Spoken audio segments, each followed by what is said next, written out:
Então, quero dar uma boa noite aos nossos queridos do YouTube.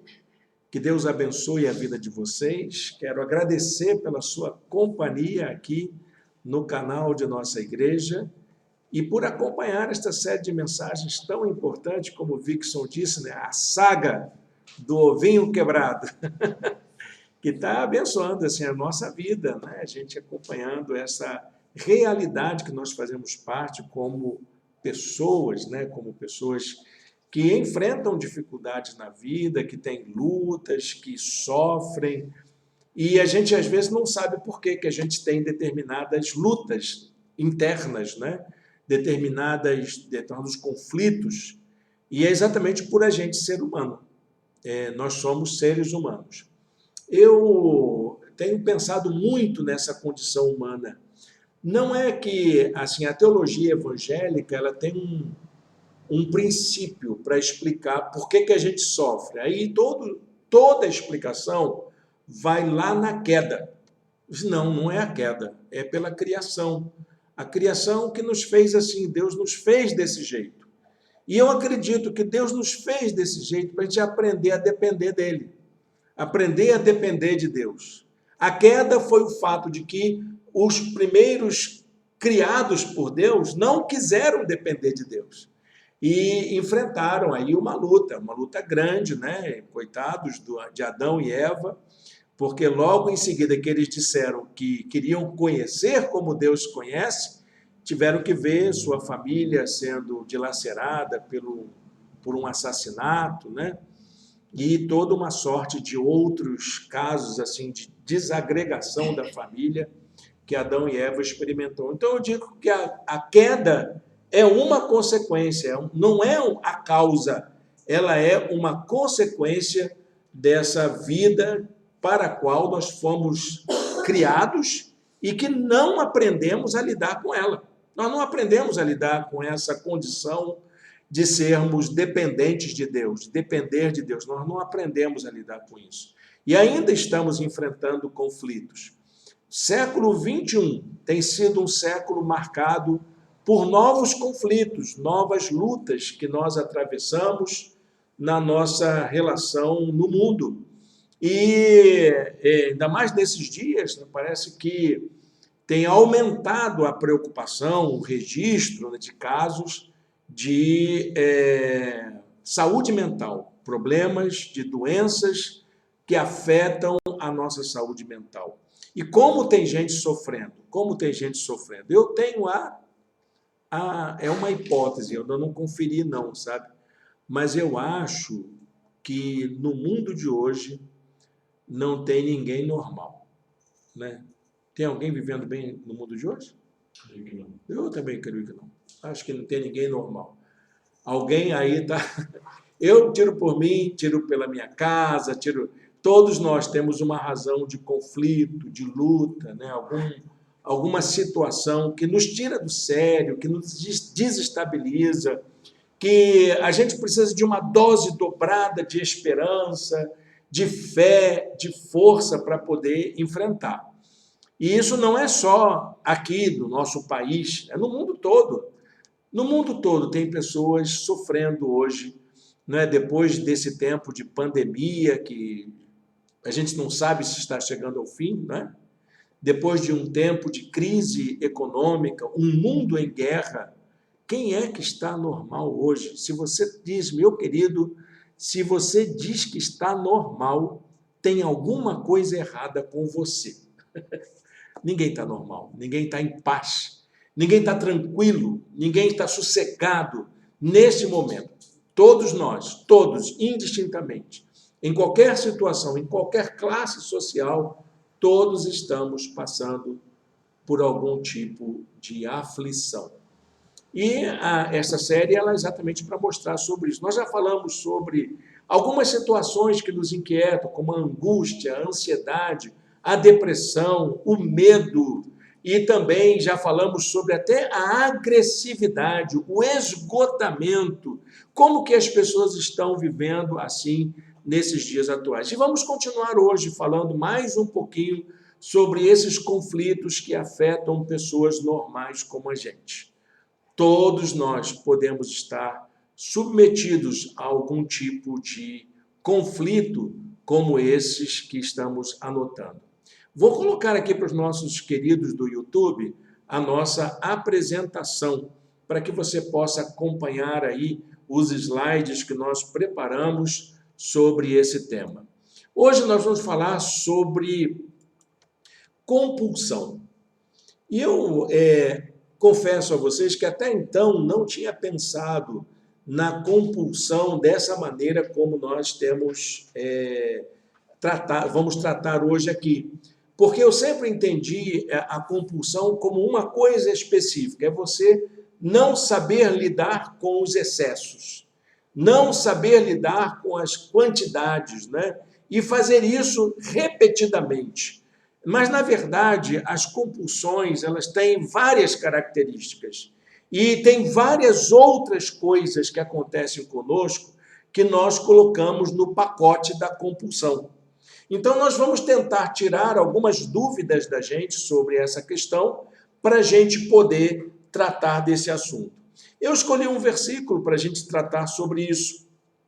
Salmos 37, verso 5, que diz assim: entrega o seu caminho ao Senhor, confie nele e ele agirá. O salmista está falando para uma pessoa que está vivendo uma pressão, um domínio sobre ele, alguém que exerce controle sobre a sua vida. E ele não sabe lidar com isso. Ele vive ansioso por causa de pessoas que são ímpias e que se enriquecem. Pessoas que não têm temor de Deus, mas se dão bem na vida. Como é que a gente faz com isso? E o salmista diz: entrega o teu caminho ao Senhor, confie nele e ele agirá. Deixa Deus cuidar. Deixa Deus tomar conta da sua vida. Bom, o que isso tem a ver com a compulsão? Tem a ver com o fato de que a compulsão, na verdade, ela nasce de uma necessidade que a gente tem, né? Toda pessoa que tem um comportamento compulsivo revela essa necessidade de ser cuidada, de ser valorizada, de ser acolhida de alguma forma. Todo comportamento compulsivo, então, revela as nossas carências, né? Somos carentes, todos nós somos carentes de cuidado. E Deus sabe da gente. É interessante que, às vezes, nós vemos pessoas com determinadas compulsões, a igreja, então, crente, adora fazer isso, né? Joga logo para o pecado. Ah, é pecado. Isso não, na verdade, uma enfermidade que envolve a alma da pessoa. É uma alma enferma clamando por cuidado. Como que a gente entende isso? Como que a gente vê dessa maneira? O livro de Provérbios tem uma afirmação que diz assim: como a cidade com seus muros derrubados, assim é quem não sabe dominar-se.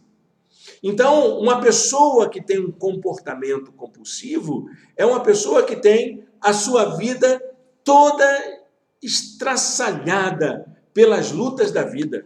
São pessoas que têm dores guardadas há muito tempo, que não souberam lidar com elas de uma outra forma a não ser o comportamento compulsivo.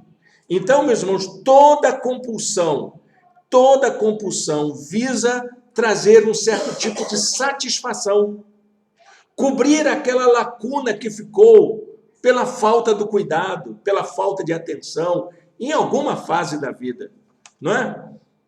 Eu fico imaginando assim, a pessoa está nervosa, aí vira assaltante de geladeira. É um comportamento compulsivo. De madrugada vai lá, está ansioso, vai lá, abre a geladeira. Eu faço isso, só que eu estou me controlado. Às vezes eu me dou conta, abri a geladeira. Esse, meu Deus do céu, eu estou ansioso, preciso me controlar. E assim é todo comportamento compulsivo. A pessoa que compra demais, né?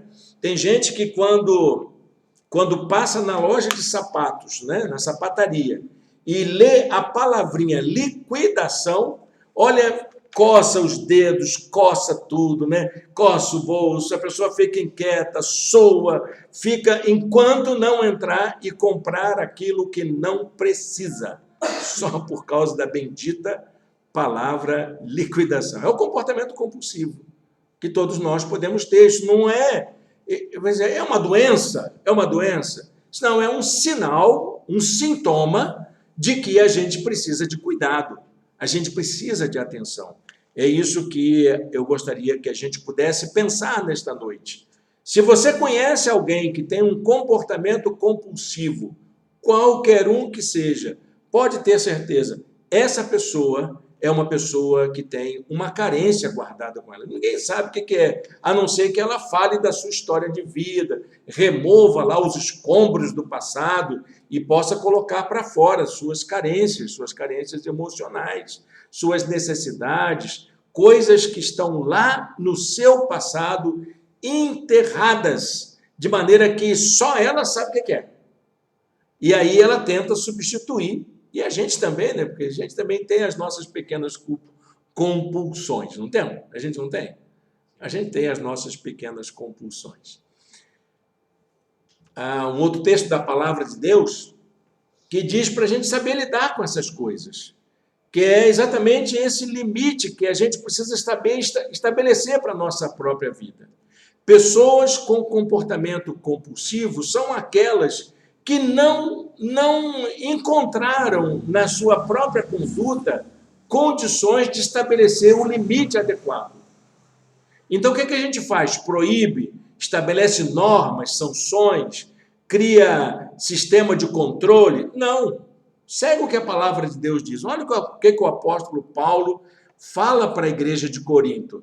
Tudo me é permitido, mas nem tudo convém. Tudo me é permitido, mas eu não deixarei que nada domine.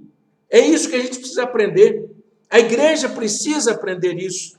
Pessoas que têm o temor de Deus precisam saber que na sua vida, mesmo nos comportamentos compulsivos, a Bíblia não estabelece regras de controle, não estabelece em lugar nenhum.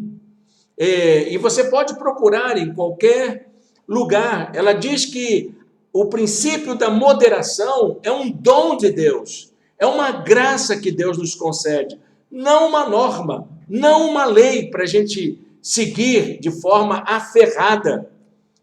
E o próprio apóstolo Paulo, que era uma pessoa assim muito rigorosa na doutrina, dizia para a sua igreja: olha, aqui na minha igreja pode tudo. Um dia me perguntaram isso: o pastor, o que é proibido na sua igreja? O que a doutrina da sua igreja diz que é proibido? Só na minha igreja nada é proibido. Assim, como assim? Pode tudo? Pode, porque a Bíblia diz isso. O apóstolo Paulo fala: tudo me é permitido, mas nem tudo me convém. Tudo me é permitido, mas eu não deixarei que nada domine. Então, meu querido, minha querida, na minha igreja, cada um controla a sua própria vida. Cada um deve cuidar de si. É isso que a palavra de Deus nos diz. Nós, como cristãos, não precisamos ficar dependentes um do outro, naquela situação de dependência, para que alguém mande eu fazer aquilo que ele acha que é certo, que a igreja acha que é certo, que a religião acha que é certo. Cada um tem que ter a consciência, não é, de saber o que é melhor para a sua vida. Sempre pratiquei na igreja a chamada autodisciplina, de poder conduzir os irmãos e irmãs que estavam, às vezes, em falta ou cometendo alguma coisa que causasse algum constrangimento à vida da comunidade, à vida da família, fazer esse exame de consciência. Nós precisamos fazer isso. Aprender a lidar com a nossa própria consciência de tal maneira que a gente possa saber o que é certo, o que é errado. Isso é um princípio ético bastante válido, né? Como diz aí um professor de filosofia lá da USP, né? A ética é saber aquilo que eu posso, que eu devo e o que eu quero. Isso é ética. O problema é que nem tudo aquilo que eu posso eu devo, nem tudo aquilo que eu devo eu quero, e nem tudo aquilo que eu quero eu posso. Então, nós temos aí um problema, cada um dá conta de si. Paulo dizendo, né, tudo me é permitido, é o princípio, né, do apóstolo Paulo para lidar com essas coisas da vida que a gente não sabe lidar. O que eu posso, o que eu não posso? O que é errado, o que é certo? É a sua consciência que vai dizer. Mas, aí, saindo do âmbito da religião, nós vamos encontrar o âmbito do comportamento social, o comportamento familiar, que tem coisas que saltam aos olhos, que é o problema da compulsão, é um deles, né? A compulsão é um desses comportamentos excessivos que saltam aos olhos. Olha só que coisa interessante que eu encontrei. Quando a gente fala de compulsão, a gente tem que fazer algumas distinções muito claras para compreender o que é a compulsão. A primeira coisa que a gente precisa aprender é que a compulsão é um desejo, é uma vontade de realizar um comportamento específico de forma repetida para encontrar o alívio que a gente está buscando. Isso é compulsão. Então, eu quero comer sorvete para eu poder ficar calmo. O problema é que toda vez que eu estou nervoso, me dá vontade de comer sorvete. E isso eu repito toda hora. Não é? Por exemplo, não é compulsão eu chegar aqui na igreja e sentir falta do cafezinho da Cristina. Não é compulsão, né? Porque a Cristina perguntou hoje, né, se a gente estava sentindo falta do café. Senão eu estou com síndrome de abstinência aqui. Mas o comportamento compulsivo é exatamente aquilo que você faz para poder encontrar um alívio. Não é problema, né? Por exemplo, tomar um café de vez em quando, ou na hora do almoço, acabou o almoço, toma um café. É compulsão? Não, é um hábito repetido, mas que você encontra alívio, mas que pode se tornar uma compulsão. E aí tem várias coisas que podem ser acometidas nesse... A compulsão, ela também é diferente, por exemplo, do vício.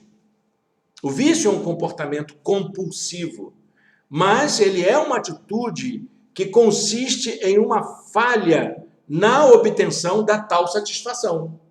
Então, quando a compulsão dá lugar a um equívoco, a alguma coisa que pode levar a gente à autodestruição, e se transforma num hábito, isso aí pode ser um problema muito sério, né? Pode ser um problema muito sério. Quando a gente fala de compulsão e vício, é diferente da gente falar de mania. Né? Tem gente que tem mania, não tem nem vício, nem compulsão. É mania, né? Mania é um outro tipo de comportamento. Alguém diz que é um hábito incomum, que pode estar associado a uma euforia. Né? É o caso de hoje pela manhã, torcendo pelo Flamengo. Então, eu não vou ver, porque o jogo não foi transmitido pela TV, eu me nego a ouvir a transmissão do jogo. Eu quero ver o jogo, mas aí tem a tal da mania de acompanhar o Flamengo, né? Aí eu fui lá, ligar o rádio, ligar a transmissão de áudio para poder... Que ridículo, meu Deus! Mas é mania. Eu sei que é mania. É só para eu ter essa alegria de ver de novo o meu Flamengo jogar, né? Mas a mania, ela pode estar associada a determinados comportamentos doentios, como comportamento bipolar, né? E algumas outras disfunções da condição de saúde mental. Isso também difere da dependência. Quando a gente fala do dependente químico, né, do dependente do álcool, da pessoa que é dependente, porque não é só um vício. A pessoa que é dependente do álcool, dependente da droga, dependente de algum tipo de comportamento degradante, você vê que ela não já ultrapassou os limites da compulsão, do vício, do hábito, não é? Ela agora já está naquela dependência. Então, é a atitude de se submeter completamente a um vício que pode ser de natureza química ou de natureza emocional, né? Eu acho interessante que no tratamento do dependente químico, por exemplo, e do dependente do álcool, é muito comum as organizações também recomendarem o tratamento do familiar do dependente químico, alcoólico, né? Porque a pessoa que acompanha um dependente torna-se também emocionalmente dependente. Precisa de tratamento. Então, essa dependência, quando se trata de alguma doença, né, de alguma enfermidade grave, não é só cuidar de um vício. Não é só cuidar de um vício, mas cuidar também do emocional. Eu estava acompanhando uma pessoa que queria parar de fumar. E ela, então, era dependente do tabagismo. Ela não é... Quer dizer, o hábito de fumar já tinha extrapolado a dimensão do vício. Ela agora estava dependente da nicotina. Aí ela tentou explicar, não, gente, não é dependente da nicotina. Eu estou dependente, sabe de quê? Eu sinto falta, sabe de quê? Não é do cigarro, mas do negócio de colocar aquele negocinho dentro dos dedos, de levar à boca. Esse comportamento de levar à boca é que eu estou fazendo falta. Aí disse, então arranca tua mão, meu amigo. Então, estou brincando, né? Não faça isso. Não é, Cristina? Não tem esse negócio? A pessoa fica... Que não é só o hábito de usar o cigarro. Não é só a mania, mas tem a dependência da droga, a dependência do comportamento, da companhia, dos amigos que se solidarizam naquele uso daquele produto, daquele comportamento. Então, a dependência, ela difere da compulsão. É uma forma de compulsão? É, mas quando ela chega ao nível da dependência, ela precisa de uma certa atenção. E nós temos que falar também da obsessão. A pessoa obcecada por uma ideia fixa, não é? É a pessoa que acha que se não fizer aquilo que ele tem na cabeça, ele vai sofrer consequências. É a ideia fixa, persistente, que orienta a conduta de uma pessoa, dando lugar a uma neurose. Então, a obsessão é um comportamento que precisa também de um determinado cuidado. E nós precisamos falar também do transtorno obsessivo-compulsivo. Transtorno obsessivo-compulsivo, que é o famoso TOC, né? Todo mundo tem TOC, não tem? Eu ia colocar umas imagens aqui para a gente ver quem é que tinha TOC aqui, né? Fazer aquelas linhas todas certinhas, tudo certinho, aí tem uma torta. Se você sentir vontade de arrumar aquilo e ficar inquieto, é TOC. Mas o transtorno obsessivo-compulsivo, ela é uma enfermidade, é uma doença. Ela não é somente uma questão de compulsão. Ela precisa de tratamento. Então, olha só, gente, nós estamos falando de diferentes formas de realizar uma compulsão, de tratar da compulsão. Todas essas coisas, vício, mania, dependência, obsessão e o transtorno obsessivo-compulsivo, são todas, via de regra, senso comum, né? Colocadas no pacote da compulsão. E nós não podemos fazer isso. Nós precisamos olhar com muita atenção essa relação entre os diferentes sintomas e saber como cuidar de cada uma delas. Como é que a gente faz isso? Olha, meus queridos, minhas queridas, digo para vocês com toda sinceridade, nós não conseguimos fazer isso sozinhos.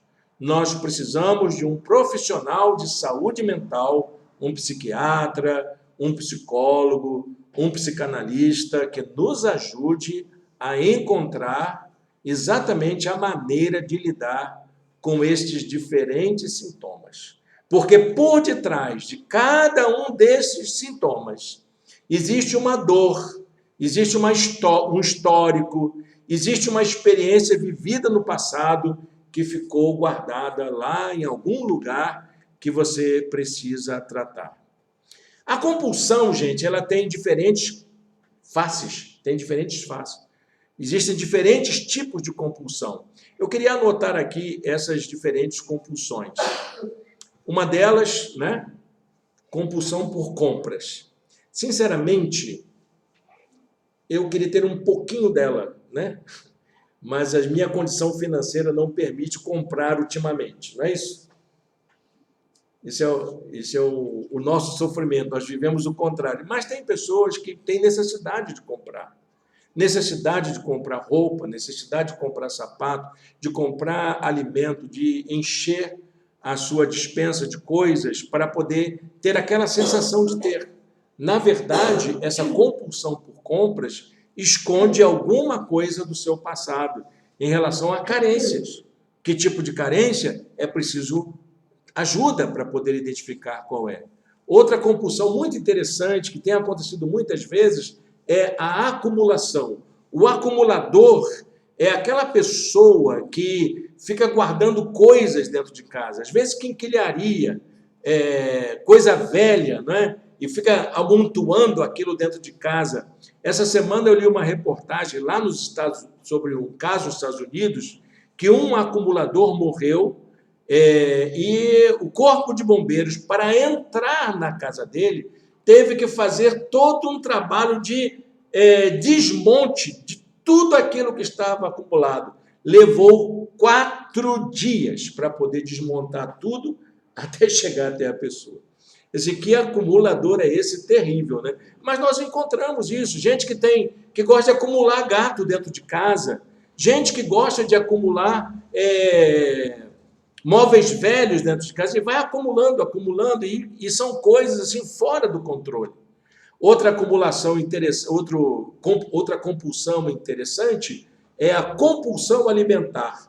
A pessoa sente necessidade de comer, não porque está com fome, mas porque o ato de comer lhe traz satisfação, lhe traz tranquilidade, lhe traz alívio para o sofrimento que ela está tendo. O problema da compulsão alimentar é que ela gera obesidade, ela gera saúde, problemas de saúde física.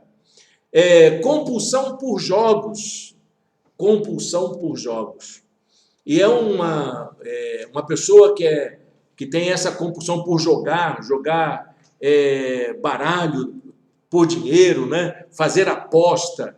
É uma coisa tão complexa que a pessoa perde o controle dos seus próprios gastos e compromete a vida financeira de toda a família.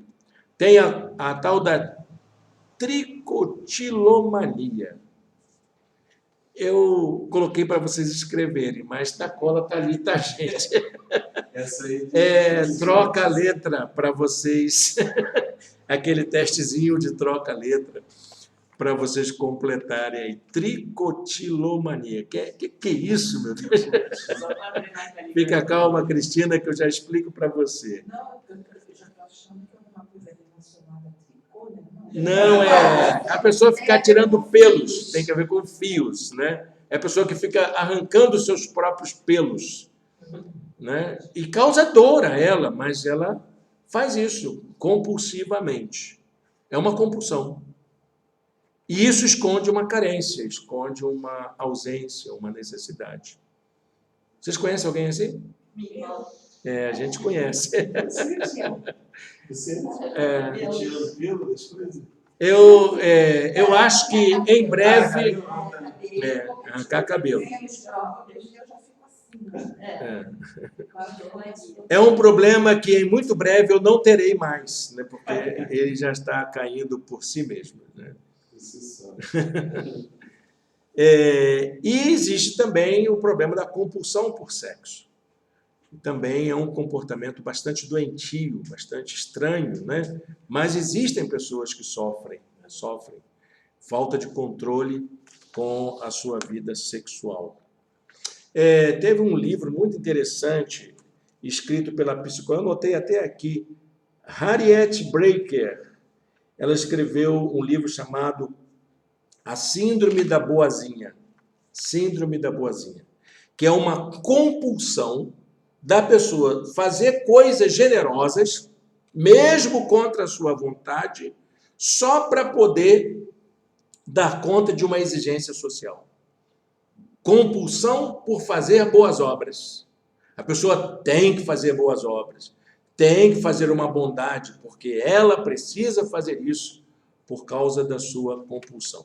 Eu achei muito estranho, por isso que eu não coloquei na lista aqui, mas, de um modo geral, existem outras compulsões, né? Muitas outras, muitas.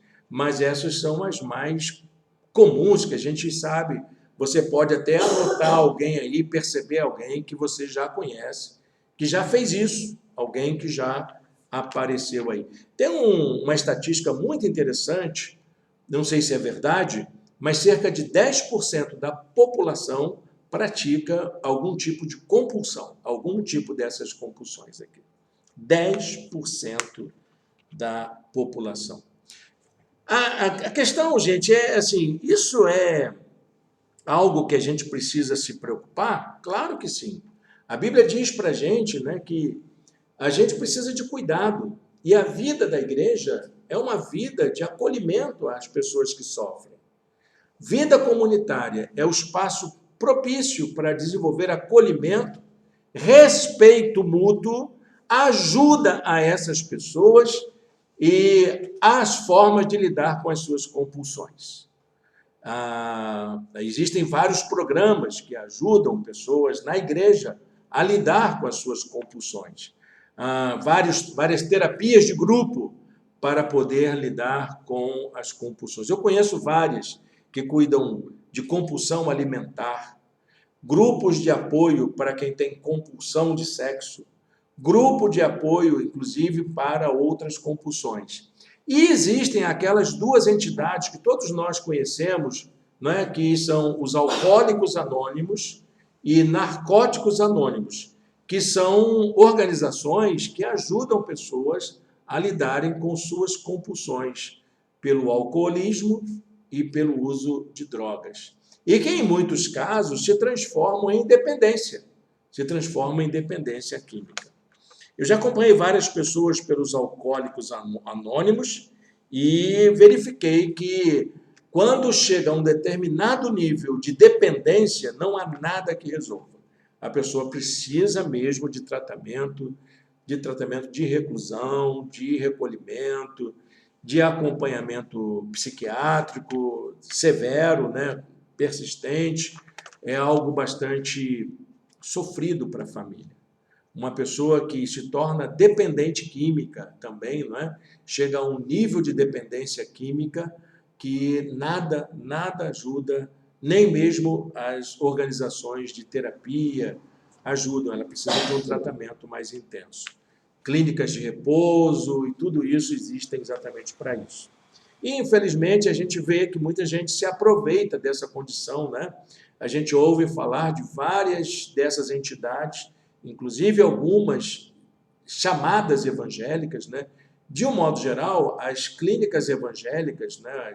As casas de recuperação evangélicas e religiosas são sérias, mas até nessas tem que ter um certo cuidado para saber onde vai levar aquele nosso familiar, aquela pessoa querida com quem a gente deve se preocupar. É algo muito sério. Eu estava pensando nisso, né?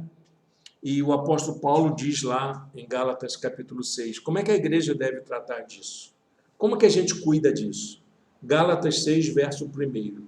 Irmãos, se alguém for surpreendido em algum pecado, vocês que são espirituais deverão restaurá-lo com mansidão. Olha que coisa interessante, né? A Bíblia não manda em nenhum momento a gente ser severo, rigoroso, disciplinador. Como é que era antigamente, Cristina, quando alguém cometia um pecado, né?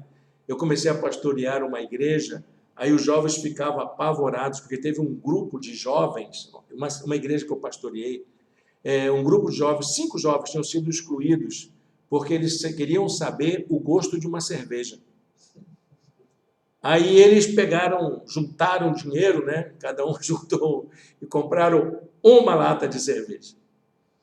Aí, escondidos dos pais, foram na casa de alguém para provar a cerveja. Provaram a cerveja e viram que era ruim pra caramba. No dia seguinte, estava o diácono lá na porta da casa de todos eles, dizer que eles seriam todos excluídos. Aí disse, meu Deus, o que é isso? Que igreja é essa que não sabe lidar como espirituais?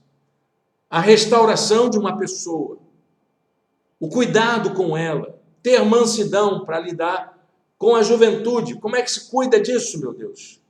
Que igreja é essa que não sabe lidar com mansidão, com as necessidades, com as carências, com os problemas das pessoas. Coloca tudo no pacotão do pecado, como se fosse um crime hediondo. Olha, meus irmãos, eu não sigo essa teoria não, tá? Cuide-se, porém, cada um, para que também não seja tentado. Cada um dá conta de si, né? A Bíblia repete isso tantas vezes, não é, meus irmãos? Como é que pode isso, né? A questão que eu quero levantar é como enfrentar a compulsão. Aí eu fiquei pensando, como é que eu vou fazer isso? Tem um trabalho muito interessante da Igreja com Propósitos, chamado Celebrando a Recuperação. Celebrando a Recuperação. Inclusive, a nossa igreja-mãe utilizou essa estratégia, esse trabalho, né, para ajudar pessoas. Mas nem toda a igreja está preparada para poder lidar com isso, com essas compulsões. E muitas pessoas se sentiram constrangidas, porque quem ia para o caminho da recuperação, do Celebrando a Recuperação, era taxado de pessoa viciada, de pessoa carente, de pessoa com problema. E aí, então, o ministério que foi criado do Celebrando a Recuperação não foi muito adiante. E muitas igrejas passaram por isso. E esse ministério, Celebrando a Recuperação, é muito interessante. Por quê? Ele se baseia biblicamente dentro do programa dos Alcoólicos Anônimos, aquela estratégia dos 12 passos. Então, os irmãos, né, da Igreja com Propósitos, para ajudar pessoas com compulsão, pegaram a estratégia dos 12 passos dos Alcoólicos Anônimos e colocou uma base bíblica. E aí eu estava olhando o programa dos 12 passos, do Celebrando a Recuperação, e disse, como é que a Bíblia nos ajuda? Vamos pensar em os 3 primeiros passos, somente os 3 primeiros passos. Depois, se os irmãos quiserem conhecer, podem fazer uma pesquisa na internet, vão encontrar muito material farto sobre o Celebrando a Recuperação. O primeiro passo para você lidar com a compulsão é você reconhecer que você não tem o controle de tudo. Nós não temos o controle. Não somos pessoas que controlamos tudo. Há uma cultura na nossa sociedade dizendo para a gente ter o controle, dizendo para a gente usar o controle da TV, fazer o zap. Mas, na verdade, tudo isso não passa de uma orientação limitada, porque no que diz respeito à vida, nós não temos controle algum. Nós não temos nenhum controle sobre as nossas emoções, sobre os nossos sentimentos, sobre o nosso futuro, sobre o outro. Não temos esse controle. E precisamos admitir isso. Não tenho o controle de tudo. A Bíblia nos diz exatamente isso. Paulo falando, né, sobre o seu sentimento, né, sobre a sua fragilidade. Olha, o apóstolo Paulo, meus irmãos, não foi uma pessoa qualquer, não foi um Irênio da vida. Quem falou foi o apóstolo Paulo. Ele diz, sei que nada de bom habita em mim. E tem gente se achando boa demais, achando que pode tudo, eu sou capaz, eu venço o vício, eu venço as manias, eu venço os maus hábitos. Não, meu irmão, você não tem controle de tudo, porque nada de bom habita em nenhum de nós, em nenhum corpo, em nenhuma carne, em nenhuma pessoa, porque tenho o desejo de fazer o que é bom, mas não consigo realizá-lo. Na nossa pastoral de hoje, eu fiz uma reflexão sobre a questão do desejo, como que o desejo se aloja com a gente. Por quê? Porque nós somos constituídos por esse desejo. É esse desejo que nos constitui. É isso que faz com que a gente seja o que a gente é. Não tenho controle sobre os meus desejos. Eu não tenho. Se alguém tem, pare para pensar sobre como que você exerce esse controle. Você vai ver que esse controle que você exerce é sempre limitado. Ele sempre é razão de frustração, de decepção consigo mesmo, e cada vez mais vão acumulando problemas, porque nós não temos controle algum. Bem, se nós não temos controle, o que a gente faz? Segundo passo Precisamos de ajuda para essa superação. Não é? Os alcoólicos anônimos falam da ajuda de um poder superior. Poder superior. Nós precisamos de alguém mais forte que a gente para nos ajudar. Alguém mais sóbrio. Alguém com mais equilíbrio. E olha, a primeira ajuda que a gente tem é a ajuda do alto. Nós precisamos da ajuda de Deus para estar conosco. É a primeira ajuda que a gente precisa. Precisamos do socorro divino. Filipenses capítulo 2, versículo 13. Pois é Deus quem efetua em vocês tanto o querer quanto o realizar, de acordo com a boa vontade dele. Pode ter certeza, se você sofre com alguma compulsão, pode ter certeza, Deus vai te dar força para você lidar bem com isso.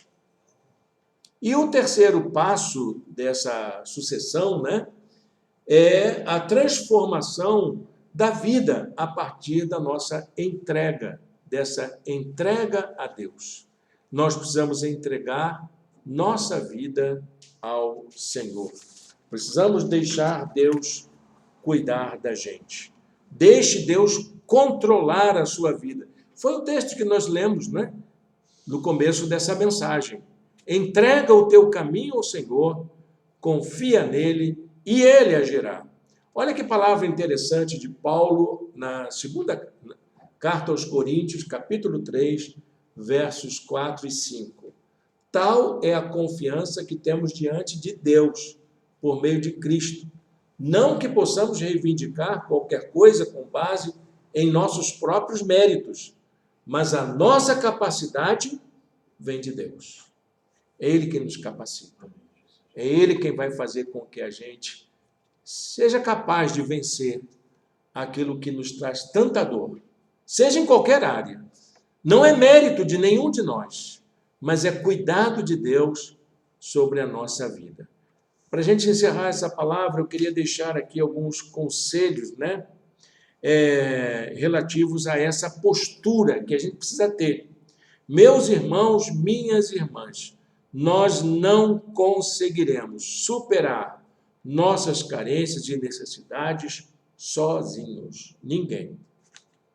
Ninguém vai conseguir superar. Sabe por quê? Porque nós somos seres criados para viver em comunhão. Quando Deus olhou para Adão, ele disse: não é bom que o homem esteja só. Não é bom, meu irmão, minha irmã, que você enfrente essa luta sozinho. Você precisa de ajuda, você precisa de companhia, você precisa de quem lhe dê apoio. E Igreja de Jesus, nós precisamos aprender isso, que nós temos um papel terapêutico com aquele que está ao nosso lado, mesmo com as nossas dores, mesmo com as nossas carências. Aí, portanto, vamos deixar esse versículo aí para a gente levar para casa, não é?